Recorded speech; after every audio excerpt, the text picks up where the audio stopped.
Hello, this is Chris Rasmussen from Durham, North Carolina, and I thought I would show you this brother accessory called the pattern programming device that I just got from eBay for like $65. And what it's for is for those of us with electronic brother machines, entering patterns like this would be awful with a capital A. The machine that I have is the 930, and I would get to type in one row at a time, and if I made a mistake, I'd have to go back to that row, and oh my goodness, it's awful. Now the 910 that I have uses Mylar sheets, which I think is easier because you can just blacken in on a piece of paper. The problem is that for really long things, because this is several pages, this is 360 rows, a Fair Isle pattern, and I just don't know even how you would do it. You'd need multiple Mylar sheets, but unfortunately my 930, the 910 patterning is kaput. And I haven't gotten around to opening up the machine to see if I can figure out what's going on.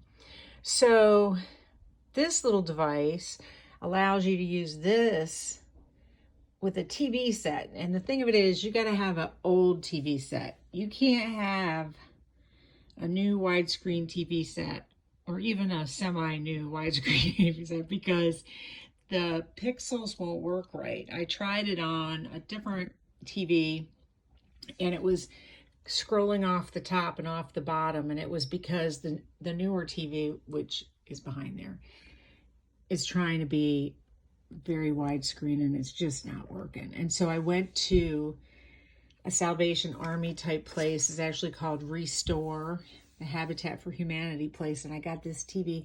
It says it was $20, but I actually got it for $12. And you have to hook it up with a coax cable that has a special end on it, and I had to buy that end. It came in a 2-pack. And it just screws on to the coax. Okay, and then that goes in this end here, and then the coax cable goes into the back of the TV. So you might be able to find a monitor that's squarish that allows for coax input. But so this, I mean, you do sort of feel like you're playing on a 1980s retro game. But anyways, you press the step key and it gives you directions. And it says you can always press the 0 key if you're in the middle of something you don't remember what to do. So I'm going to hit the step key again. Now I have started this pattern and I think it's helpful to see how this is working, and I'm going to make several videos because I hate these 75-minute videos and you're just trying to figure out a little bit. So anyway, I'm just going to show you what happens when I hit edit pattern. And it says, okay, you've got pattern number 901, and it's 24 stitches and 360 rows. And all of it is stored here, okay? So the idea is that when you're done with your pattern, you could have several of these cartridges, and you could store a big, huge pattern on each one, but it's only going to hold like what the RAM of the machine is.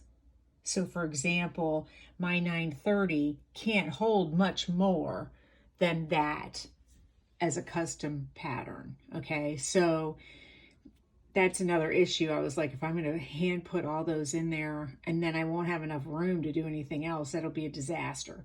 So eventually I'm going to have to use one of those floppy disk drives, which I will show you in another video, to transfer the pattern off of here onto onto one of those old 3.5-inch drives so that I can reuse this cartridge. But I will show you that. So anyway, I now hit step because that's obviously the pattern I'm going to play with. And you can see that my cursor is currently at position row 1, cell 1. And as I move up, it changes. And so essentially, and as I go up, I got to go all the way up here. There's a way to jump, but I haven't done that yet. So you basically move your cursor, and then when you hit the draw button, it'll draw, okay? It draws. Now I'm gonna move up, draw. Now let's say I made a mistake. Oops, I really didn't want that one below. So I can move back to it, and then I hit the erase button, and it's gone. So I'm going to, and then they have these cool arrow keys that you can go, you know, like you don't have to go up and over. You can just go to the side. So if let me go here, and then I can just go this way, and I could be marking these cells accordingly. And so right now it's all in white, or whatever the background happens to be is black at the moment. So after I go back and I put in this entire pattern, then I'll be able to actually tell it which rows I want different colors, background or foreground. So I will show you that when I get to that point. Bye.